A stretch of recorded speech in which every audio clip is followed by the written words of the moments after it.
Welcome back to the Growth Catalyst podcast. In this episode, I speak with Louise Aldridge of the Spark Box, and we unpack psychological safety at work. Louise helps us understand the key components of psychologically safe environments. She talks about how and what role leaders play in fostering psychological safety, and how when there's a good psychological safe environment, how that can influence a team's ability to navigate change. This episode is honest and practical. So let's go. Thank you so much for taking the time out to do this with me today. Pleasure. So we've talked quite a lot about psychological safety as coaches. Yes. So give me some of your background. So how did you first become interested in this particular topic? Yeah, and I think like a lot of the topics that I'm interested in, so psychological safety, workplace conflict, those cultural and behavioural topics, it really started at quite a young age for me because of my own background and my own formative experiences. So I grew up in quite an underprivileged area just outside of London, somewhere called Slough, if you're familiar with that. It wasn't the most glamorous of places. My parents, like a lot of parents, didn't work. They were on benefits. We didn't have a lot of money. Things were really difficult. And so I grew up around quite a lot of uncertainty. My parents were quite volatile. I saw lots of conflict around me, both in the neighbourhood, but also growing up in my family life. And for me, I think that created a blueprint of wanting to feel safe, particularly in adult life. So I started to notice as I went into the workplace as an adult, actually, some of those formative experiences and that blueprint meant that there were things I was actually struggling with. I was struggling with, being able to challenge people, take feedback, being able to build trust really quickly. And so what that started to do was really build my curiosity. I've always been quite a curious human being, about why I was feeling the same things that I had felt and experienced as a child, but I was experiencing this in the workplace. And so it was through a lot of those questions about, why do we conflict? Actually, why do people feel unsafe in a workplace? That I started to get into some of these cultural topics. Psychological safety. I mean, I didn't know it was psychological safety, but what I did know about was things like what a positive team environment might look like. So as I started to work in the learning and development space, and I was being asked to go and work with teams or functions or leaders who wanted to create better environments, a lot of it started to centre around, well, do people feel safe to sort of challenge, or when ideas are contributed and people are collaborating, is that well received? And then as time progressed, more and more topics sort of piled into the bucket. Diversity and inclusion. Do people feel included? If not, how can you make people feel included? Then started to get into the whole conflict, managing conflict, deepening trust. What I didn't realise that these were all contributing factors to psychological safety. I'd already been a coach for about a decade, an executive coach, and actually the coaching world was really starting to talk about this concept, psychological safety. And I went, whoa, that sounds fascinating. What's that all about? And when I started to peel back the layers and talk to other people who were deeply involved in this work, actually, all the things that I'd been focusing on and working and asking the questions around, like trust, safety, managing conflict, having healthy relationships, communicating well, all of those things sort of finally came together under this banner of psychological safety. That was about, I would say, probably about 8 years ago. And I just haven't stopped since. And it makes so much sense now. So, I guess, that's been my journey. That's how I've got to where I am today and why I do the work that I do with teams and organisations. Wow, thank you so much for sharing that with us. That's I always really admire people that can be so vulnerably honest about their journey and how they've arrived at where they've arrived. And lots of that I can relate to. And I think perhaps there's an additional element in there, which is gender as well. I try really hard not to focus on gender, but actually some of the behaviour that you talk about where as a female, we perhaps need to explain ourselves, or feel the need to explain ourselves, or perhaps we doubt ourselves, or we're looking for validation. We talked about validation right at the top of the podcast. Do you think, is there an element of that comes into it as well? Wow, yeah. I mean, the intersect between psychological safety and inclusion, that is just it's so deeply interwoven.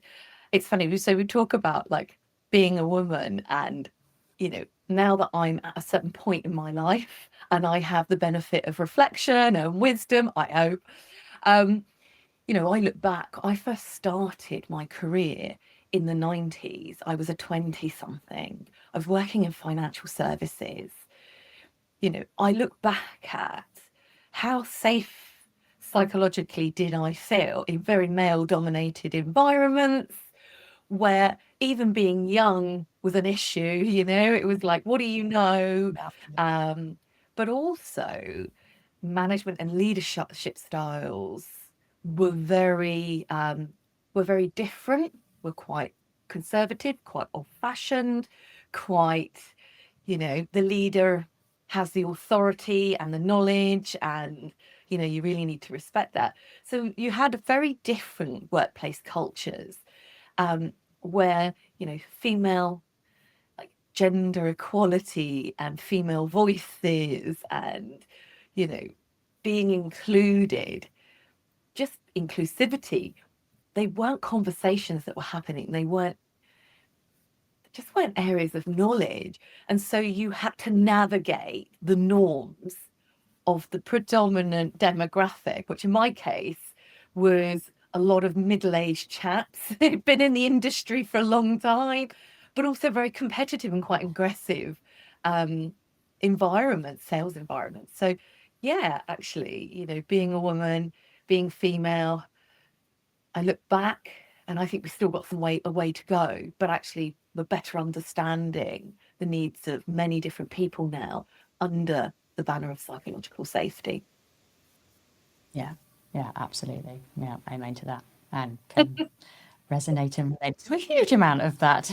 I mean, let me put it out there to you. Do you start your career feeling psychologically safe when the hiring manager tells you, I hired you because you wore a skirt, and you think, oh, wow, okay, that's how we roll around here, is it? So, things have changed a lot. I hope there is less of that mentality and mindset. Yeah.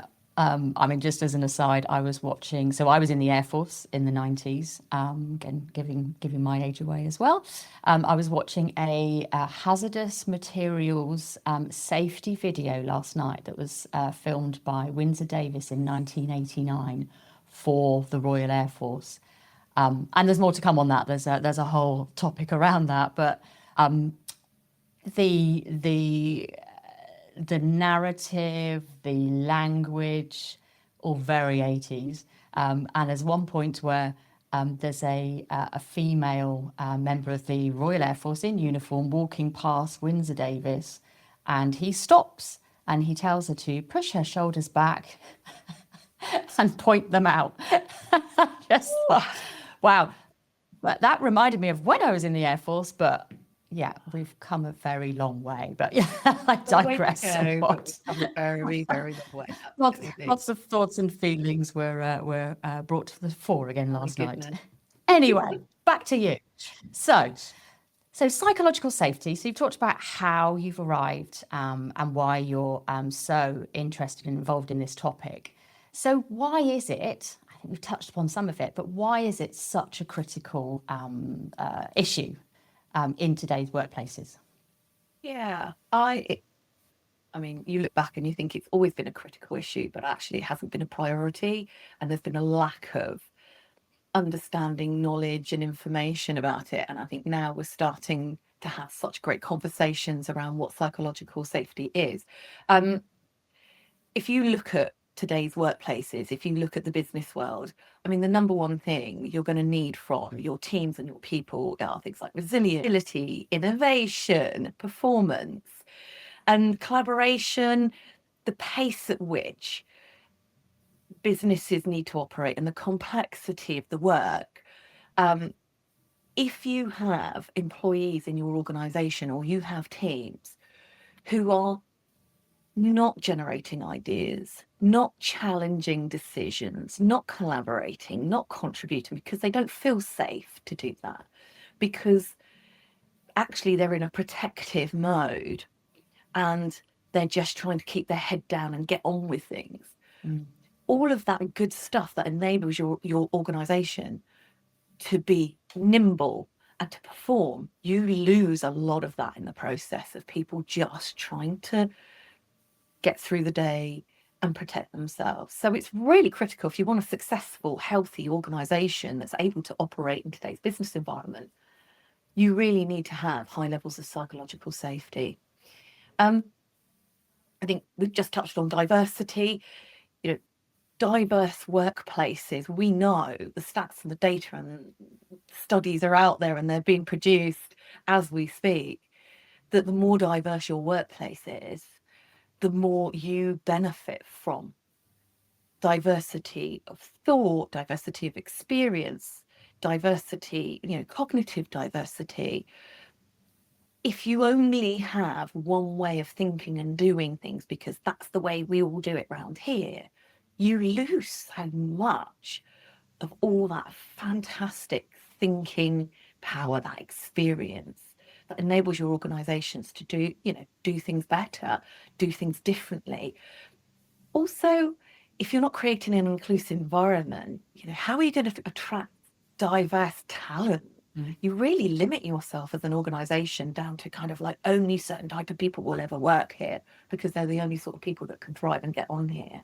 So from a talent perspective, if you want the best and you want to be able to throw your nets out and attract the best talent from across all spectrums of society, you need to have something that appeals to people, and being included and feeling a part of something's really going to be quite important to that. Yeah, just a little while ago you said about people just putting their head down and just trying to get through the day. Yeah, It gives me a cold shudder. We've all been there. Perhaps the generations behind us, in front of us, haven't. They're far less tolerant than perhaps we would have been of some of the behaviours that we're talking about, and I think that's really something to be embraced and to learn from. Just what you said there. Sorry, I'm just going to jump in on one more thing, because you mentioned something about generations, and actually, I would throw this in as the third reason why it's so critical. If you look at the baby boomers, it was like their expectation of the workplace was very different to what our current new generations, fresh generations coming into work. As a boomer, you would have turned around and said, oh, it's having stability, a job for life, it's that security, and then my generation, the terrible Generation X, we were out there, it was work hard, play hard. It was all about, the money and the really sort of kind of transactional, tangible things that you could get from the workplace. Actually, people now are expecting more from employers and workplaces. So the generations that are coming through, they're looking for more purpose. Yeah. They don't see, and this is something for employers really to think about, no longer a transactional relationship. It's a mutually beneficial relationship between an employee and an employer. I bring you my skills, I bring you my passion, my commitment, I bring you all of these things. In return, yes, there are the tangibles, but actually, I want you to look after me as well. I want to feel safe in that. And I think, generations that are coming through, and I'm seeing both sides of the conversation, and it's fascinating. you're hearing people of our generation going, yeah, but you never had all of this in our day. But now generations are saying, actually, I don't want to sell my soul and my health and my well-being for a paycheck. You know, it has to be more than that if I'm going to spend this time of my life doing this. So yeah, fascinating times with different generations now all under one roof, expecting different things. Absolutely. So, so thinking about all of that and all those different dynamics, are there common misconceptions around what psychological safety in the workplace looks like? Yeah, there's quite a lot. I think the one that I observe, like top of the list, is that having psychological safety or having a psychologically safe culture in your organization is about niceness. It's about like everybody's comfortable, everybody's cohesive, it's all nice, there's no challenge. Actually, you lose performance because it's all about making sure that everybody's happy and well.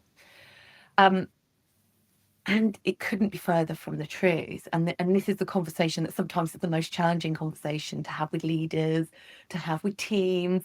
If you look at the definition of psychological safety, you know, it is about this belief that the workplace or the team is an environment where people can express themselves freely, that they actually feel that they can generate ideas, they can share perceptions, questions, they can concerns, mistakes, and there is no retribution, there is no judgment, there is no, you know, they're not going to be punished, they're not going to be ignored or devalued for what they bring to the table.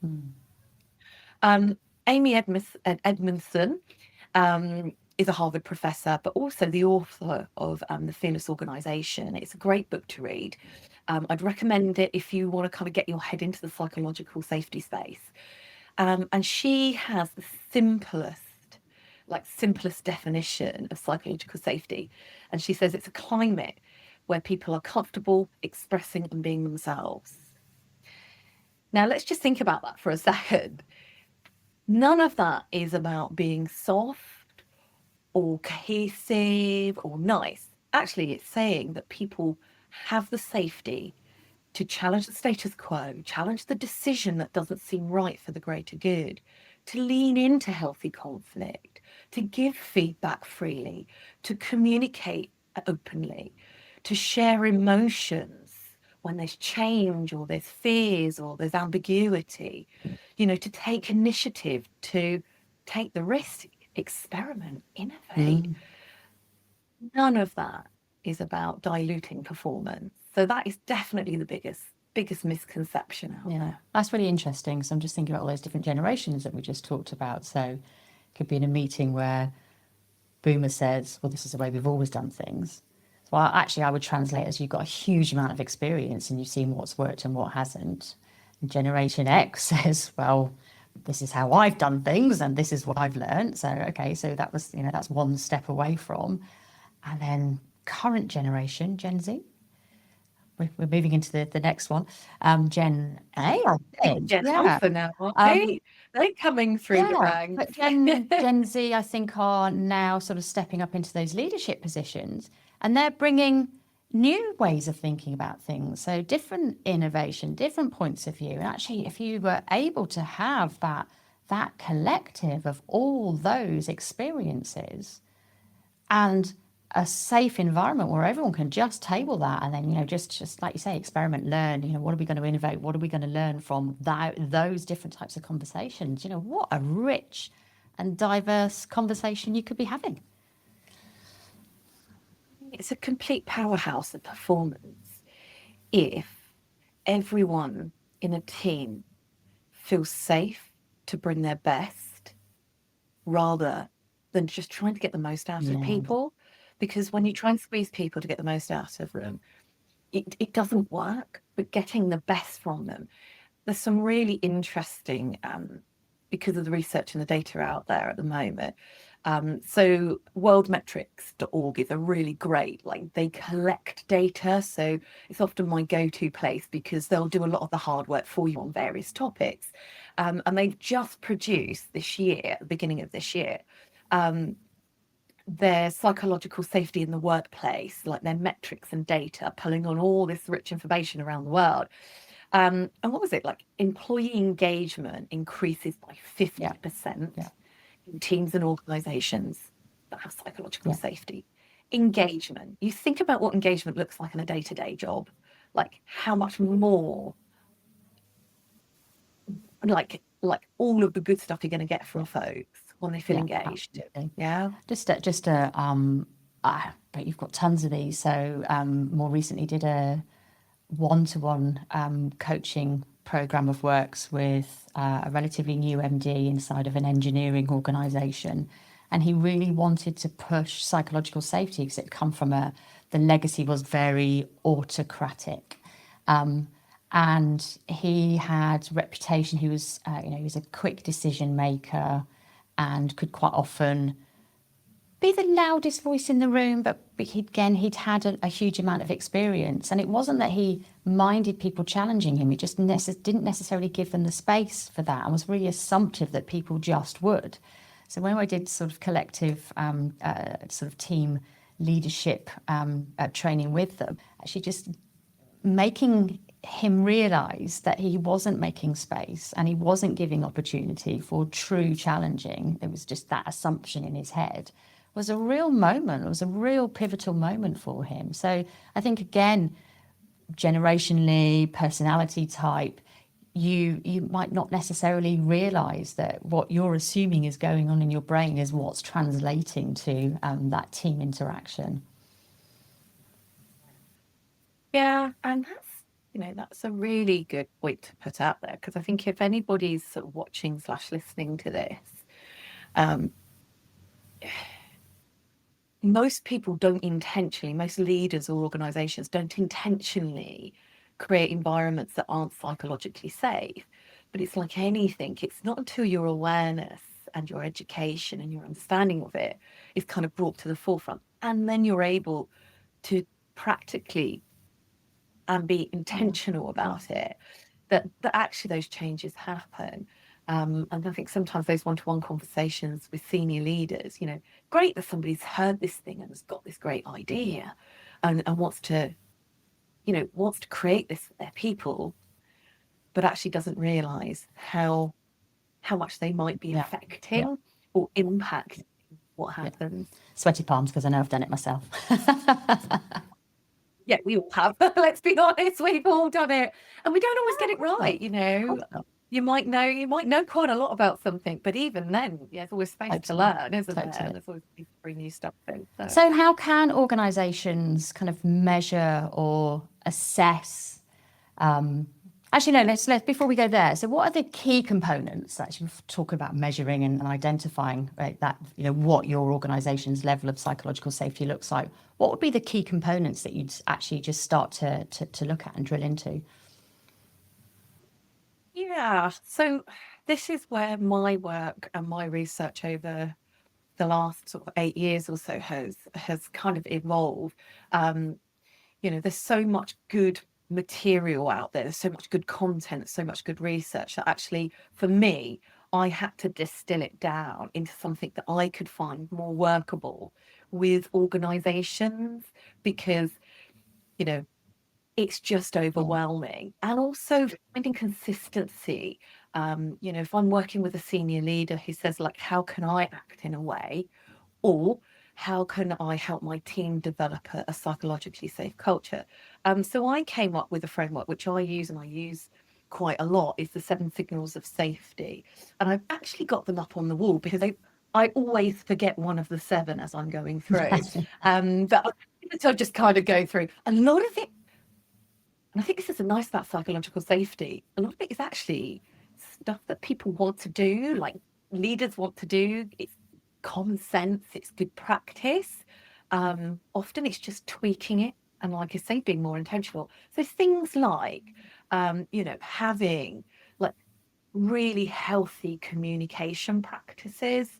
So I would say I call that respectful communication, and there's a lot of obvious stuff in there. One of the things that I often encourage in teams is, how do you handle ideas? If someone brings an idea to the table, I've worked in places where it was almost like a challenge that someone puts an idea on the table and everybody kind of just dives in and critiques it and pulls it apart. And I said, okay, that is one way that you can handle ideas in your organization. Are you getting the best from that process? Are you handling that idea with consideration, with respect? Are you really having a healthy review of it? And actually, for one team, it was like, yeah, we've just got into this habit of like critiquing ideas rather than actually valuing the idea.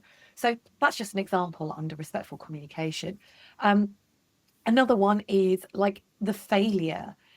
You know, it's okay to fail. What is your failure culture?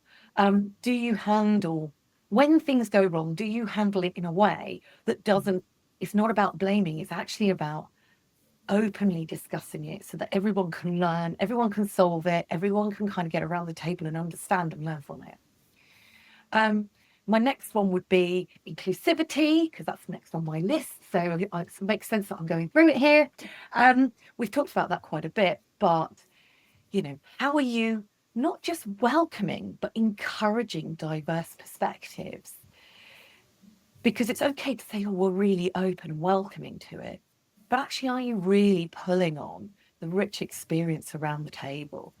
I think the other thing is having forums, safe places to ask each other questions, to raise topics that might feel challenging and difficult. How are you creating the environments where it's okay to lean into those conversations in a safe way? Feedback is always a telltale sign of psychologically safe environments. The amount of times I've worked in organizations or with organizations, oh yeah, we've got a really healthy, we've got a great feedback culture. What does that look like? Oh, every year, twice a year, we give feedback. Okay. I mean, it's a great start, but how are your leaders bringing, everybody gives them honest feedback. Do they? If I'm a really junior person in your organization, do I feel safe to give feedback about a senior leader and how their behavior or the way that they lead is impacting me and making me feel? Really kind of need to get under the blanket of that. That's quite a challenge. Yeah. Recently I've worked with an organization who they said, we really want leadership feedback that has more meaning. Okay, that's interesting. And so what we did was started to create some leadership 360 deep dives where I one-on-one interview. Now, this is not ideal for large populations, but if you really want the root of like what's going on with leadership, and if your leadership are creating psychologically safe environments, these are great ways to get under the bonnet. And then I spend time debriefing the leaders, and yeah, I think the awareness, it's like, oh wow, I thought I was doing this really, really well. I thought I had a feedback culture. Actually, I didn't realize people don't feel comfortable giving feedback to me. Yeah. What can I do about that? And that's always the great question when a leader goes, what can I do about that? Supportive leadership. Oh, this is a biggie. Earlier this year, I was working with a company, had just very, very quickly, two functions that just weren't getting on well. Two senior leaders at the top, wanted to create this program where they could work better together, where they could trust, they could do all this great stuff. And we kept going back around, and I said, that's great that you want to do this work. But what are the senior leaders doing at the top that's going to support and advocate the changes in safety and behaviour and trust that are going to make a difference? And as it was, I mean, they had one individual, they were saying on the surface they were all on board, but actually, when we got under the surface of it, the way they were acting, the language they were using, wasn't like, it wasn't. What's the word I've lost my words. Yeah, so they were kind of the dissenter, but they weren't the supporter, the champion, the cheerleader. So it's really important that you've got leaders and managers that are supportive of this and are, will hold the line when they see anything that actually erodes or contradicts. Open feedback we've covered. Healthy conflict. How do teams and people conflict? That's going to reveal an awful lot about psychological safety. We know people don't conflict in a healthy, open way in service of the greater good if they don't feel safe to do that. And high degrees of empowerment. High degrees of empowerment are huge. If people are out there taking the initiative, taking the risks, they've got the clarity, then, that's a good indicator that you've got some psychological safety culture in place and that people are working to that. Those key components are really interesting, and there's so many just moments of recognition that I can go, yeah, okay, so communication. I think it boils down to that feeling safety is good communication and just being allowed to experiment. Right, just if you know that you're allowed to experiment, then it's good. But that communication piece just seems to underpin everything. So how do you help organisations kind of measure? Is there a way of measuring psychological safety? Is it like an NPS score for psychological safety? Often it's a psychological safety health report. So I can do team health reports. They often work really well. So getting under the bonnet of, I think before you sort of go down the assessment route or having the conversations, whether that's interviews, whether it's surveying, whatever that is, I think the first step is you really need to understand the organisation. Like every organisation, every team is very different. So psychological safety isn't going to be a brushstrokes approach for every team, every culture. So the first step, I think, is really understanding also what is in place, what do people do? How do leaders do things? What is the day-to-day behaviour? So you understand what's there already and then aim to kind of explore and understand. I use the 7 signs of safety because that is pretty encompassing and often that's quite enough. But yeah, I mean, there's lots of different ways you can explore it. But ultimately, I would say be really clear about what good looks like in your organisation as well. Yeah. So what role do leaders play in fostering this psychological safety?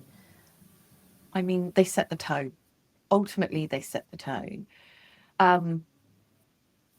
Let's take feedback, for example. You might be as a leader saying, yeah, I really welcome feedback, or, we've got an open feedback culture in this team. And I have seen this on numerous occasions. Somebody in the team gives them feedback. Now, that point that you receive that feedback as a leader, how you react to that feedback, what you do with that feedback, that's going to set the tone really for whether it's safe to give the leader feedback. If if you're resistant, if you sweep it under the carpet, if you're defensive, you've literally just set the blueprint, really what you feel and think about feedback. So everything, I've done so much management and leadership training over the last sort of 30 years. And one thing I always used to say, and I've stopped saying it, and maybe I need to start saying it again, that if you are a leader, you are being watched 100% of the time. You're always being watched. For some people, that's actually quite a bit creepy, and they're like, "Oh wow!" But you are. You're like, whatever you say and do, people are going to look to that as the blueprint of what is the norm and what's acceptable. So leaders have a massive part to play on a day-to-day basis. Yeah. There's obviously in the book, in my book about these sort of leadership behaviours, I make a quip, but it's because I know it's true. If, as you're reading through and you're sort of recognising some of your behaviours, your team are talking about it. In fact, I make the joke, they've probably got a WhatsApp group about it. So with that in mind, if you are the type of leader that's prepared to challenge themselves, actually just think about revisiting, rebuilding, actually to, what practical steps could they take to, this is day one. They've recognized that perhaps they haven't behaved as well as they could have done in helping build psychological safety across their team or their organization. What could you do? I think the first step is to show vulnerability as a leader. If you want people to be open and vulnerable and to express themselves in the true spirit of psychological safety, you need to be vulnerable. And that vulnerability is sitting down with your people and explaining to them, this is what I want to do. This is what I recognize about myself. This is what I recognize about the way things are. And I'm really committed to making that better. And I'm actually going to want to bring you all on board, and I need you to do that. So I think the first step is being vulnerable. Then, and this can be, it doesn't matter how senior you are, how big your pay packet is, how much responsibility. This can be the most scary step, is to go and get the feedback, go and get the insights, get people talking to you openly. And if they're not talking to you, then get somebody else who can act as a third party to really pull in that information to help you understand what they want, what they're experiencing. That's the step that we don't want to hear anything bad about ourselves. That's our human nature. But actually, go out there, be brave, show lead at the front. I think then, have it's the conversation and the communication with people. One of the best examples I saw of a leader it was a new leader that, they were new for me working with them. And it was the first time I'd ever seen a really senior leader do this. But actually, he said, look, I've had 360 feedback. These are my development areas. These are things that you've asked me to work on, both from a team performance and the ways of working, but also for me personally. And this is what I need your help. I need your help because you are the day-to-day mirror of when I'm getting this right, but also where I can keep growing and developing. Do you know what? He garnered so much respect in that moment from the team. And you saw a pivotal shift in the way they viewed him. Stuff like that is just, simple steps, but they can feel quite big. Well, I think, so as a neurodiverse woman, I share too much all the time. That's my personality flaw and strength. I'm actually very happy to be vulnerable and honest. And it's something, from my childhood, from my background, that's just who I am. But that doesn't necessarily come easy to certain personality types. And I think asking people to kind of reflect on this and working out what to do next is incredibly difficult without the right assistance and the right support. And I think this is where much more strategic HR or the people officers really come into play here and into power, and whether it's coaching, having that ability to be able to say, something's not quite right, and I'm not quite sure what it is, and you'll have these different personality types that are not good at that introspection. So strategic HR, I think, is a great way of kind of looking over that horizon and building some sort of runway to help these people identify what their breadcrumb trail or what their journey should look like. Because if go back to the different generations, if you're a boomer and you look up and you think, well, actually, I'm getting less and less respect in the workplace and my voice is getting louder, it's becoming more toxic. But fundamentally, that person's a good person. But what they're portraying are, some terribly toxic behaviours. That's a really hard thing to unpick. How on earth can someone unpick or manage that? Is there a safe approach for people in an organisation that doesn't necessarily have good psychological safety? Because The person at the top has isolated themselves so much. Any hot takes and tips there? I mean, as you were talking, I was thinking about, a leader that I worked with for a number of years, actually, in an organisation where, again, not intentionally, but the organisation had been built in the image of the people who had founded it, who were highly educated white guys in this world. And so this leader's career, literally as a graduate, fresh out of like Oxford or Cambridge, had followed in this footsteps for the best part of 20 years. It was actually HR that came to me and said, look, we've got a number of leaders. We realise we're trying to evolve our culture. We're trying to, create better understanding and grounding in inclusivity and diversity, different ways of working, neurodiversity, styles of leadership. Like, they were trying to build so much, but actually they had a core group of individuals who had been very successful in the kind of former culture, but who were desperately starting to struggle with the shifts in expectation of their leadership and the way they motivated and encouraged performance and did things with their teams and the impact they were having. And this one particular leader, I mean, hats off to this individual, because they really rolled up their sleeves. They had some of the most brutal 360 feedback I had ever collected in all my years. Like, it was, they kind of had to hold themselves together with this. They were like, Wow.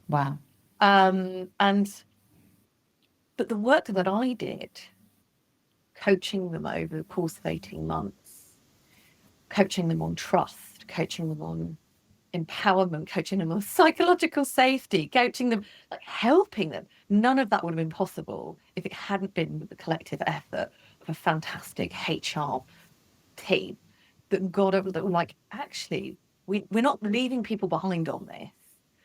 This individual in some ways is actually a creation of our own work. And this is an individual who actually recently sent me a nice email to say that they were asked to do a talk at their summer conference. And if they're ever listening to this, they'll know who they are. But they were asked to do a talk at the summer conference, as they are now seen as one of the most leading diverse individuals in the senior leadership team. So they've really come a long way, and it just shows you people can do it. They did have the determination. They were willing to kind of roll their sleeves up, but also worked with HR so closely every step of the way to get them to where they are today. It's possible. You're right. People need the help. They need the infrastructure and support around them. That's amazing. And leadership, you just get, you can get more and more isolated, and then people start talking in really negative terms. You're up in your ivory tower and you're sort of living this existence and you've got no idea what's going on over here, and that's constantly compounded by all the factions. And it doesn't mean that these people are bad people. They're just, it's like social media. I'm sure the messages that you get from social media on your political, your social persuasions, your personality, your gender are entirely different to the messages that I get. That's people's real lived experience, and we all have to put our heads up and just go, I'm not right, but we're all going to need help on that. Actually, when you support leaders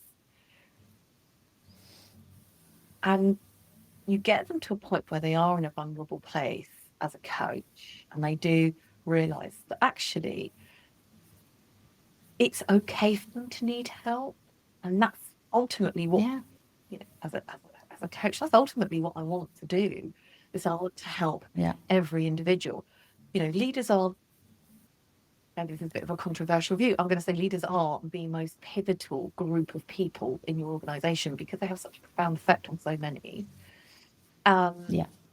If they're not looked after and nurtured and supported to help create the right culture in the organisation, like, what are they supposed to do? Just pull all of this out of the box? And frustrates me a huge amount that, you know, you'll hear people really laying into the leadership of their organization, but it's like, what are we doing to kind of get our arms around them and help them travel this path? Yeah, it's just too easy, isn't it? It's just too easy. Big targets on their back, and even that philosophy around, you know, leaders eating last. I think again, there's just so many perspectives that you can take on that. So I would always say that as a leader, I lead from behind, really. You know, I'm making sure that everybody is fit for purpose, that they, you know, had the right investment, that they've got the right training, that everybody's happy, and that, you know, I'm surrounding myself with the most amazing experts. But that doesn't mean that I'm eating last, because by surrounding myself with this great set of expertise and people and diverse opinions, I'm constantly learning, and therefore I'm growing as well as a leader. So yes, it's tough. Yeah, I'm not sure. I mean, I've had leadership roles in the past, long time ago. I'm not sure, you know, like my leadership experience, it creates a foundation, but leadership today is so different. It's more complex, and actually Totally. sometimes helping leaders just simplify what they can do. I mean, you asked earlier, like, what could they do? And I sort of rattled off, you know, 4 steps. But at a really high level, you know, if you're a leader thinking, how can I create psychological safety? Like, there's 3 what I call cultural strengths that are so useful for leaders to kind of educate themselves and think about. And that's trust. How do you build trust in your organization between you and other people through the team? Connection. How do you build connection where people collaborate, share, feel safe? But also empowerment. This pops up again, like, how do you create an empowered organization? If you, as a leader, even just focus on those 3 elements, you're going to get great results. You're going to be on that path to psychological safety across your culture or your team. Yeah, absolutely. And obviously at ZOKRI, we are helping leaders kind of navigate organizational transformation. You know, we live in a world at the moment where there's so much change every single day, again, politically, socially, economically, and I think you know, from a technology perspective, for, you know, even, you know, just bandy the AI around there, the way that different generations are all now working together, the way that the workplace has changed, the way that the pandemic has changed everything. So how does psychological safety, can it be used to influence, to help navigate changes? You know, is that an important component, and how on earth is that kind of weaved into any strategic transformation? That's a very big question. Sorry. And I'm going to try and do my best to answer this as succinctly as possible, because anyone who knows me, I do like to chat. So if you take a team of people with high levels of psychological safety, when you suddenly put them in a transformational change situation, like, what does change do? It completely destabilizes who we think we're going to be, because the context of who we are is changing, right? So as a team, you might all know who you are, you've got your roles and responsibilities, your purpose, your goals, etc. The organization needs to shift around you, or you need to change as a team of people. So suddenly you've got fear, you've got ambiguity, you've got uncertainty, you've got, what does this mean for me as an individual? You've got, what does this mean for me as a team? You know, all of a sudden it kicks up all of these questions that can connect to our emotions and the way we process emotions. So if you've got a team that's got good psychological safety, they're going to be able to process all of that disruption or interference or uncertainty in a really healthy way, because they're going to have the communication, they're going to be able to express their fears, they're going to be able to give the feedback. The communication's going to be healthy. So what they're able to, what psychological safety acts as is a buffer. It allows teams to take on the pressure and the disruption of change. If you don't have that, you will very quickly start to see people retreat into a protective mode because they don't know what this change means for them. The team doesn't know what this change means for them. And when we go into protective mode, we go into our survival.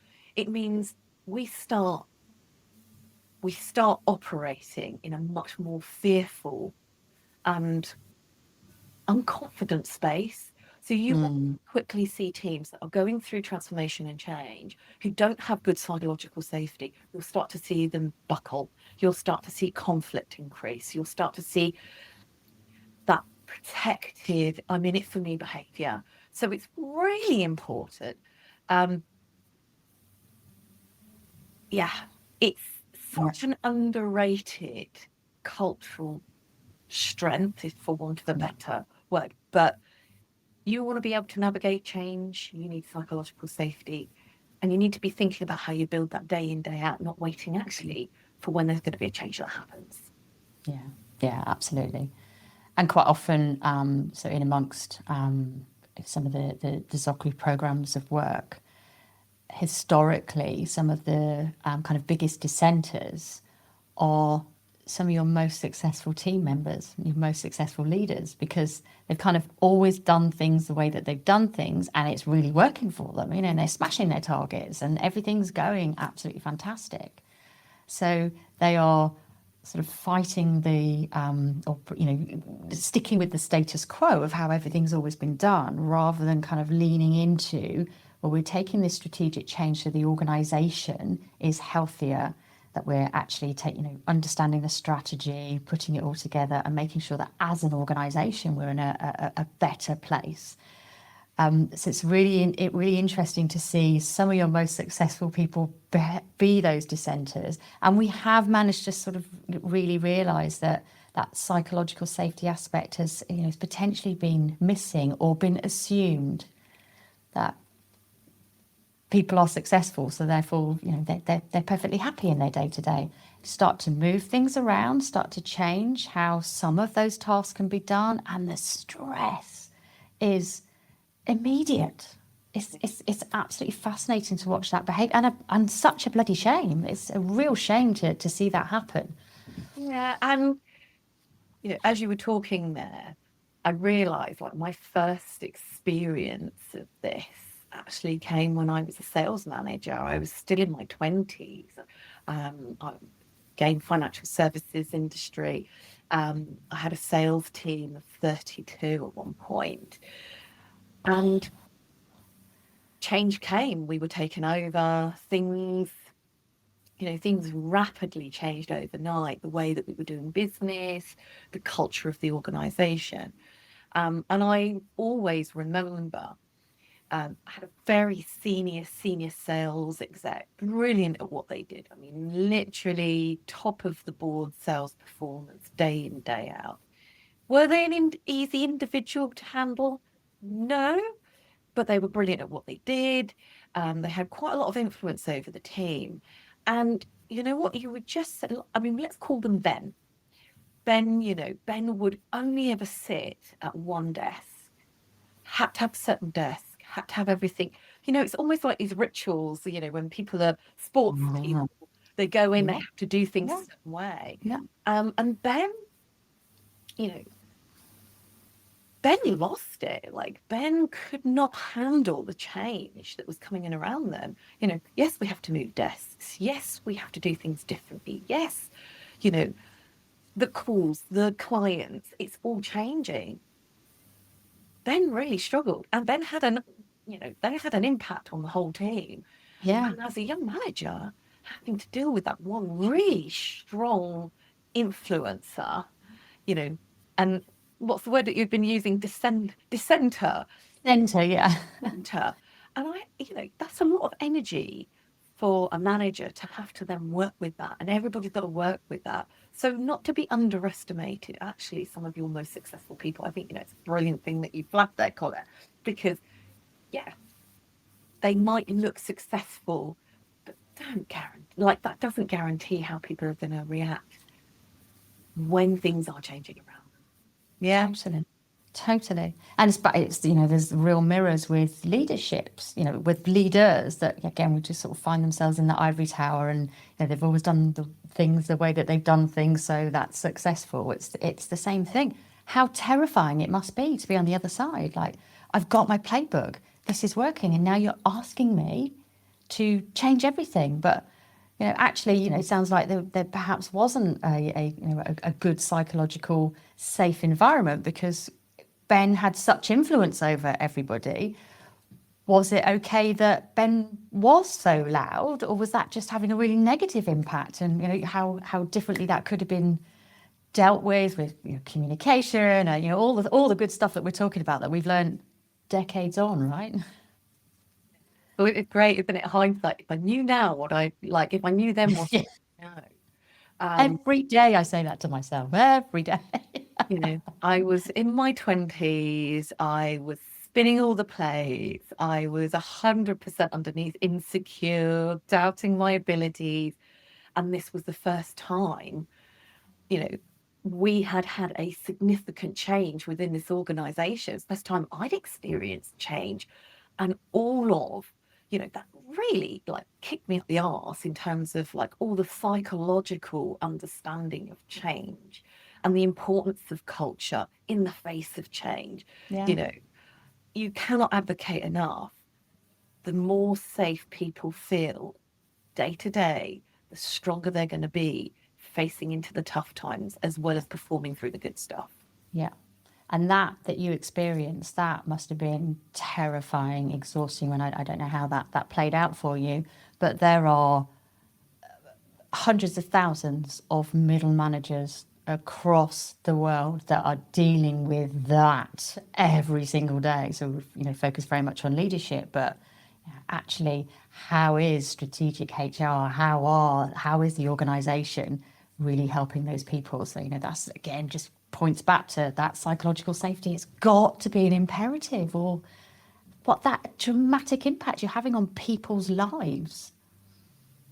So much empathy and compassion for managers and leaders, because, you know, middle managers can often be the sort of forgotten demographic, and they take a lot of pressure from above, but they also take a lot of pressure from below.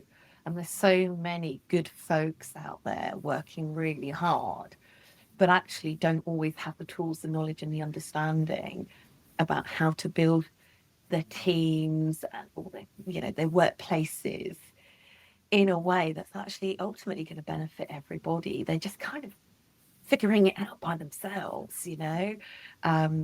And that's the work sometimes that's actually the most rewarding, is getting in there, you know, helping to coach, run sessions with them, helping them to understand and come up with actually really tangible ways that you can create psychologically safe environments, you can navigate change, you can do all of this good stuff, and you're not alone on doing it. It actually gives a really clear way for you to do that. Yeah, very cool. Okay, so I think we're sort of heading towards the end of our session. Is there one thing that you wish more people understood about psychological safety? I mean, you've covered a huge amount of really fascinating points. Oh wow, what have I not covered already? I feel like I'm just getting my brain out there. You know, there is a lot of fantastic material, content, expertise out there. You know, if you are a senior leader, if you're a manager, if you're a HR professional, like, you don't have to know all of this stuff yourself. Like, I think these individuals, often we expect them to be the Swiss Army knife of things. That's a great visualization. Yeah. You know, oh, I'm in HR. Of course I know about training and development and psychological safety and, you know, all a million other things. So actually, there is a lot out there to support organizations and the professionals that kind of leading the way with wanting to create these cultures. You know, pull on the people that can help, whether it's consulting, whether it's a framework. There's so much out there. But be intentional about psychological safety. It's like so many things. Yes, it might organically grow. It could be there. It probably is there in many ways.